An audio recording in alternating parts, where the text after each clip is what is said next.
저는 돈이 많으면 귀티가 날 거라고 생각했거든요. 근데 그게 아니더라고요. 제가 어떤 분을 만났는데 돈이 많은 분이에요. 그런데 그 뭐라고 형언을 해야 될지 모르겠는데 돈이 많아도 굳이 저 사람처럼 되고 싶진 않다, 뭐 그런 느낌이 들 때가 있더라고요. 반면에 저 사람 뭐 재벌 2세야? 싶을 정도로 품격과 교양이 느껴지는 경우가 있더라고요. 상견례 프리패스 상이라고 해야 되나? 그 보자마자 그냥 막 신뢰가 가고 귀티가 잘잘잘잘 흘러 넘치는 그런 사람들이 있어요. 그래서 그 사람들을 보면은 나도 저런 사람이 돼야겠다, 아니면 저런 사람하고 친해지고 싶다, 그런 느낌 드는 사람들이 있습니다. 신기하게 이런 사람들이 무조건 돈이 많은 건 또 아니더라고요. 그래서 그런 사람들의 특징이 뭘까를 제가 면밀히 살펴봤고 제 관찰과 책을 통해서 나름의 해답을 찾았습니다. 오늘은 돈 없고 백 없어도 귀티나는 사람들의 특징 이야기해 보겠습니다. 돈 없고 백 없어도 귀티나는 사람들의 첫 번째 특징, 바로 필터링입니다. 귀티나는 사람들을 보면요, 하나같이 이야기할 때 좋게 말하면 여유가 있고요, 나쁘게 말하면 살짝 느리달까? 딜레이가 걸려요. 이게 말을 어버버버 한다, 이게 못한다가 아니고 신중하게 말하는 게 느껴집니다. 하고 싶은 말이 있는데 그걸 상대가 기분 나쁘지 않을 말을 고르고 골라서 예쁘게 말해요. 그래서 딜레이가 걸리는 거죠. 머릿속에서 필터링을 거르고 있는 겁니다. 그러면은 뭔가 막 이렇게 막 답답한 거 말하는 거냐. 근데 이 딜레이가 걸린다는 게 그냥 말을 망설인다 이런 느낌이 아니라 대화의 흐름을 자연스럽게 이어가는 이 사람들의 또 고급진 스킬이 있더라고요. 그게 뭐냐면요, 내가 말을 하면 내 말을 듣고 나면은 제 이야기, 제가 한 이야기의 내용과 그 안에 담긴 정서를 자기들이 정리를 하더라고요. 제가 최근에 거래처라 해야 되나 광고주라 해야 되나, 아무튼 타업체 분이랑 이야기할 일이 있었어요. 근데 이게 상황상 제가 상당히 기분이 나쁠 수 있는 그런 상황이었거든요. 그런데 이 거래처 분이 필터링을 기가 막히게 하시는 거예요. 근데 필터링을 하면서 그냥 하고 있는 게 아니라 저한테 그러니까 대표님은 이런 부분에서 애로사항이 있다는 말씀이시죠? 하면서 제가 말한 상황을 논리적으로 정리를 하더라고요. 그런데 나중에 보니까 그 정리하면서 머릿속으로 어떻게 말해야 기분 안 나쁘게 말할 수 있을지 이런 걸 고민하는 것 같더라고요. 물어보진 않았어요. 그런 느낌이 들었습니다. 그래서 뭐냐면 대화 흐름이 끊기는 건 아닌데 자연스럽게 자기가 생각할 시간을 확보하면서 필터링을 해서 예쁘게 말을 하더라고요. 그러니 듣는 사람 입장에선 굉장히 고급진 대화를 한다? 그런 느낌이 들더라고요. 그리고 더 중요한 건 그 필터링과 딜레이 이후에 나오는 말이 별로면은 기분이 상할 수 있잖아요. 근데 그럴 일이 없더라고요. 왜 기분이 안 나쁘지? 저 사람이 말하면 왜 나는 그냥 순한 양처럼 듣고 있을까 생각을 해보니까 귀티나는 사람들이 필터링의 결과로 하는 말이 전부 내가 듣기 좋은 말이에요. 이거는 시대에 상관없이 적용되는 성공 공식 중에 하나입니다. 데일 카네기 인간관계론에선 이렇게 말합니다. 성공의 유일한 비결은 다른 사람의 생각을 이해하고 당신의 입장과 아울러 상대방의 입장에서 사물을 바로 볼 줄 아는 능력이다. 제가 듣기 좋은 말을 한다는 게 마냥 우쭈쭈 너 하고 싶은 거 다 해 이게 아니거든요. 귀티 난다는 게요, 아부한다는 말은 아닙니다. 당연히 아부하면 싼티 나잖아요. 귀티 나는 사람들은요, 할 말은 다 해요. 그런데 그거를 다짜고짜 막 면박 주고 나무라고 들이받는 게 아니고 내 입장을 이해해 주면서도 할 말은 명확하게 전달을 하더라고요. 제가 최근에 법인을 새로 파가지고 명함을 시켰거든요. 명함을 써야 할 미팅 날이 정해져 있었어요. 그래서 그때 써야겠다고 여유 있게 주문했습니다. 한 이틀 여유 있었어요, 예정 배송일보다. 그런데 이게 중간에서 뭐 물량이 밀렸다고 배송 지연이 생긴 거예요. 그래서 미팅 당일까지 도착을 안 하는 거예요. 그래서 제가 택배사에 전화를 했죠. 근데 택배사 응대가 무슨 택배라고 말하진 않겠습니다. 진짜 개판인 거예요. 전화해도 배송 중인데요? 그래서 제가 저도 배송 중인 거 아는데 이게 한참 지났다, 배송 예정일 지났는데 왜 딜레이가 된 건지 뭐 이런 거라도 말을 해줘야 되는 거 아니냐 그랬는데 영업점의 사정인데 한번 확인해 볼게요 라고 하고 연락 안 왔습니다. 짜증이 나죠. 미팅이 오늘 오후인데. 그래서 제가 얘네한테 말해봤자 안 통하겠다 해서 명함 판 그 회사 배송을 맡긴 곳에 전화를 했어요. 거래처니까 나보단 입김이 세겠지 해가지고 전화를 했거든요. 그런데 그러면 안 되는데 제가 택배 업체랑 이야기하면서 이미 화가 났잖아요. 그래서 돌이켜보면, 복귀해보면 명함회사에 전화할 때 제가 말투가 썩 예쁘지 않았을 것 같아. 퉁명스럽게 문의했을 것 같아요. 그런데 이 명함회사 상담원분이 바로 해주시는 말씀이 배송이 지연돼가지고 너무 불편하셨겠네요. 제가 대표님 입장이었어도 진짜 화났을 것 같아요. 뭐 이런 류로 말씀을 하셨어요. 그리고 제가 택배회사 측에 컴플레인 하도록 하겠습니다. 다만 이미 오늘 필요하시다고 말씀하셔서 아마 오늘 배송받긴 조금 어려우실 것 같아서 제가 정말 죄송한데 사용하지 못하게 되셨으니까 제가 이미 배송이 됐지만 환불 처리해드리겠습니다. 이렇게 말씀을 해주시는 거예요. 거기서 더 화를 내면 제가 이상한 사람이죠. 화가 다 풀려버렸어요. 그래서 결국 그냥 어쩔 수 없이 명함 안 가지고 미팅 가서 제가 명함이 뭐 좀 이렇게 그냥 잘 넘어갔습니다. 그런데 지나고 나서 생각해 보면은 택배회사 직원분이랑 명함회사 직원분이 한 말이 본질적으로는 똑같은 말이거든요. 그냥 내가 해결 못해요 라는 말을 둘 다 한 거예요. 그런데 듣는 사람 입장에서 기분이 완전히 달라요. 택배회사 이야기 듣고는 화만 났는데 명함회사 이야기 듣고는 아이고 그렇게까지 안 해주셔도 되는데 아니야 괜찮습니다 이렇게 되더라고요. 왜 기분이 풀렸는지 저도 이해가 안 됐는데 인간관계론에 이런 말도 있더라고요. 그렇게 생각하시는 것이 지당합니다. 제가 당신이었더라도 역시 그렇게 생각했을 테니까요. 아무리 고약한 사람이라도 이렇게 대답하면 점잖아지지 않을 수 없다. 나는 짜증이 나 있는데 저 사람은 완전 친절하게 내 입장을 배려해줘. 그러면 어떤 느낌이 드나요? 나는 사소한 거에 화내는 째째한 놈인데 저 사람은 내가 짜증내도 흥분하지도 않고 배려해주는 배포가 큰 사람. 이게 다 종합돼서 뭐로 느껴진다? 귀티로 느껴지더라고요. 비슷한 맥락에서 귀티 나는 사람들은 남 험담을 안 합니다. 그 사람들이라고 속으로 누가 마음에 안 들고 속으로 남 욕하고 이런 일이 없겠습니까? 마음에 안 드는 사람이 있겠죠. 그런데 귀티 나는 사람들은 어떠냐? 험담을 할 바에는 그냥 입을 닫아버립니다. 왜? 험담하고 불평하는 행위가 자기의 신뢰를 깎아먹는다는 걸 아니까. 발타자르 그라시안의 사람을 얻는 지혜에서는 이렇게 말합니다. 다른 사람에 대해 불평하는 것은 오히려 자신의 신뢰를 무너뜨리는 행동이다. 아무리 화가 치밀어도 의연함을 유지하는 것이 값싼 동정을 받기 위해 하소연하는 것보다 항상 더 낫다. 당신이 다른 사람에 대해 불평하면 상대는 마치 자신이 불평의 대상이 된 것처럼 모욕감을 느끼고 당신에게 모욕을 되돌려줄 구실을 찾게 된다. 이것이 불평의 역설이다. 험담하고 불평하면 처음에는 서로 좋다고 낄낄 대죠. 그런데 자꾸 하다 보면은 내 불평을 듣는 사람이 이런 생각을 합니다. 얘 어디 가면 나한테도 이러겠네? 그리고 마치 자기한테 불평하는 것 같은 생각을 한다는 거예요. 이게 절대 귀티로 이어지는 행동은 아니겠죠. 귀티 나는 사람들은 이런 역효과를 알기에 불평하고 험담할 바에는 입을 다물어 버립니다. 이게 이 사람의 인격을 더 좋아 보이게 만들기도 하고 어떤 효과도 있냐? 말을 아껴서 신비감을 조성하기도 합니다. 귀티 나는 사람들은 말을 조심합니다. 즉 필터링을 합니다. 똑같은 말도 상대의 입장을 고려해서 고르고 더 기분 좋을 말을 합니다. 그러나 결론적으로는 더 많은 것을 얻어갑니다. 다른 사람의 험담을 하지도 않습니다. 왜? 자신의 신뢰와 평판을 깎아먹으니까. 여러분은 어떠신가요? 귀티나는 사람들의 두 번째 특징 바로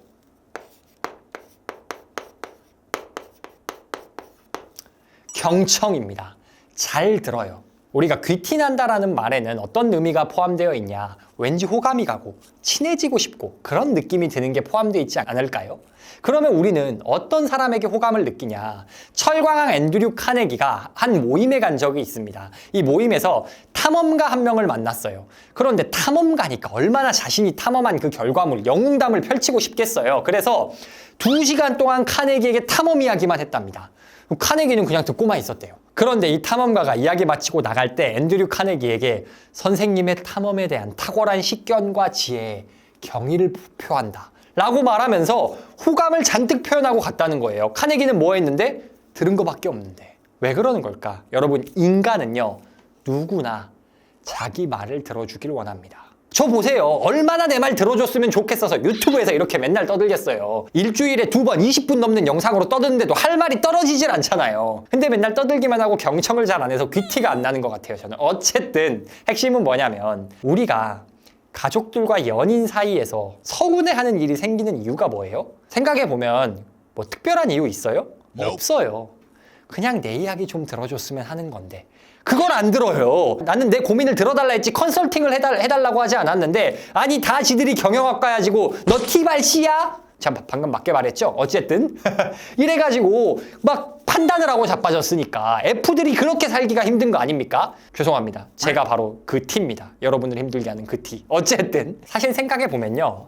누군가의 말만 경청하고 잘 들어줘도 해결되는 게 정말 많습니다. 제가 교사 출신이었잖아요. 근데 제가 MBTI 하면은 T가 거의 80이 나오거든요. 그래서 저는 학생들 사이에 문제가 있다. 저 거의 솔로몬.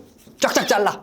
응, 너가 50. 너 50, 너 70, 너 30 서로 화해하고 이런 식으로 뭐랄까 그냥 쫙쫙쫙 그냥 할 말 다 해버렸어요. 그런데 이렇게 하면은 꼭 나중에 애들도 학부모님들도 뭔가 서운하다 이런 말이 나오더라고요.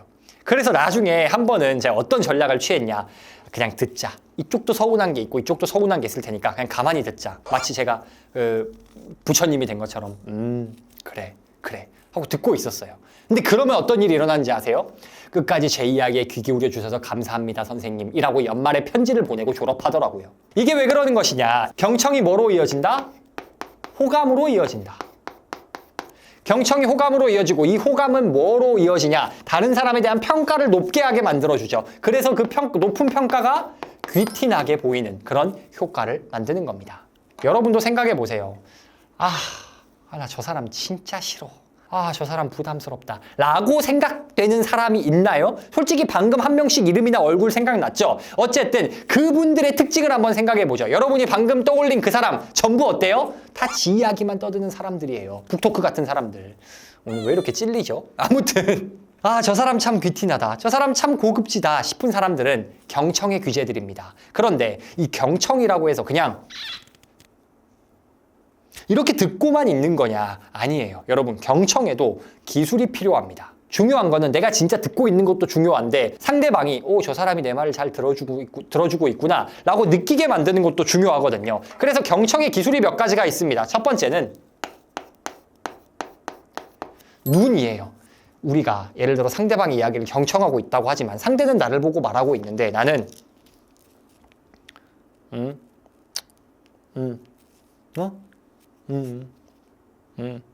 야, 그거 재밌다, 야. 이러면 경청하고 있는 것 같습니까? 아니잖아요. 어떻게 해야 돼요? 상대랑 눈을 마주치고,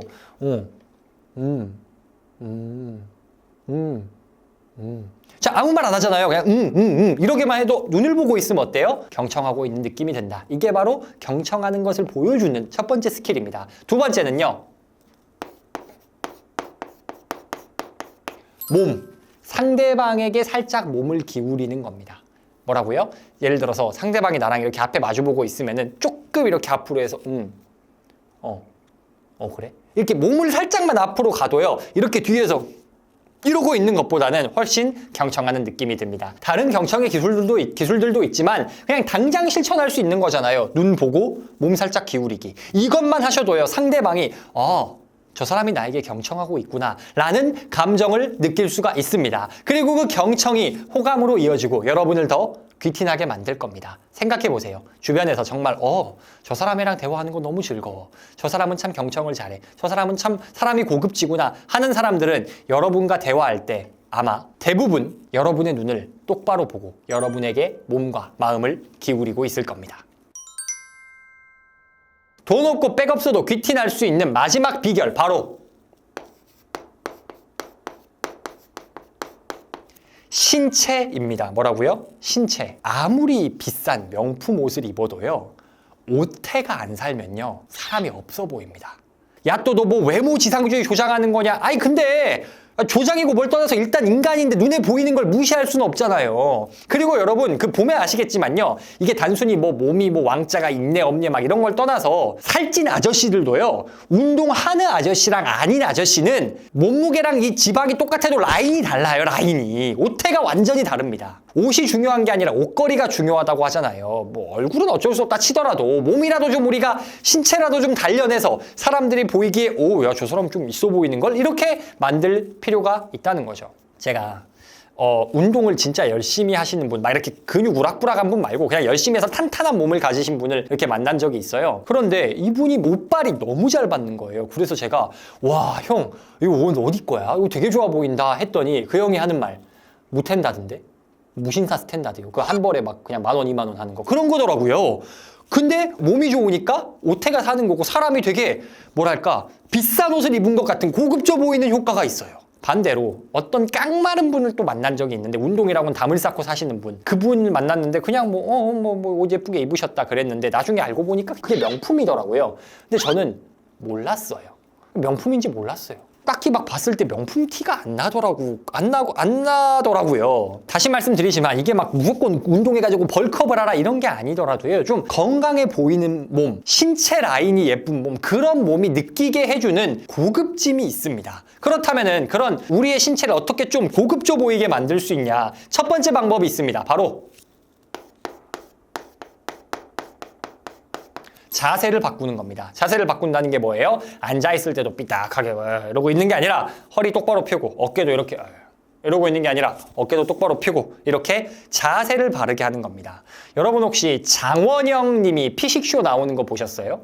뭐 원래 장원영 님 이런 쪽으로 유명하긴 합니다만은 허리가 굽어지는 법이 없습니다. 자세가 진짜 발라요. 허리가 똑바로 펴져 있습니다. 안 그래도 큰 사람이 자세까지 바르니까 되게 더 멋있어 보이고 커 보이고 그래요. 그리고 그 당당함, 신체에서 느껴지는 당당함이 고급짐으로 느껴지고 건강함으로 느껴지더라고요. 고급진 신체를 만드는 비결이 뭐다? 자세를 바로 하는 것이다. 다른 거 다 뭐 자세에 대해서 설명할 것도 뭐 너무너무 많겠지만 일단은 가장 확실한 거 허리부터 똑바로 펴자.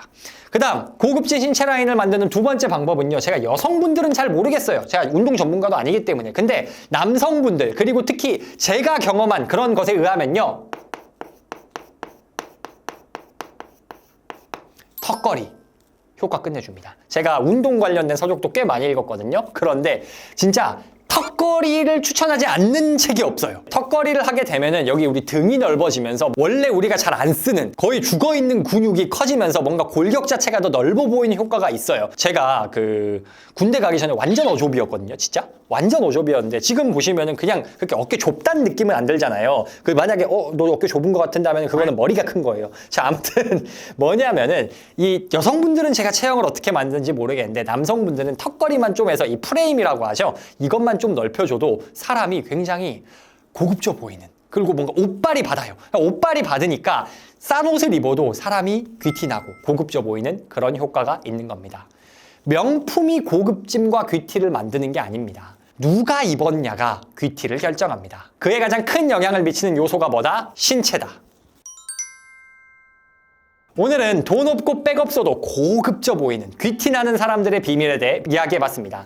첫 번째, 필터링. 자기가 말하고자 하는 말을 최대한 상대방 입장에서 상대가 기분 좋을 말로 고르고 골라서 말한다. 그러니 상대는 이 사람에게 호감을 느끼게 될 것이고 결론적으로 그 호감이 귀티로 이어질 것이다. 같은 맥락에서 남을 험담하지도 않는다. 왜? 험담하는 것이 나의 신뢰와 평판, 귀티를 저해하는 행동인 걸 알기 때문에. 두 번째, 경청한다. 사람은 누구나 자기에게 귀 기울이는 사람에게 호감을 갖게 됩니다. 그리고 그 호감은 뭐로 이어져요? 똑같은 행동을 해도 더 고급지고 있어 보이게 느끼게 만드는 귀티로 이어진다. 세 번째, 신체.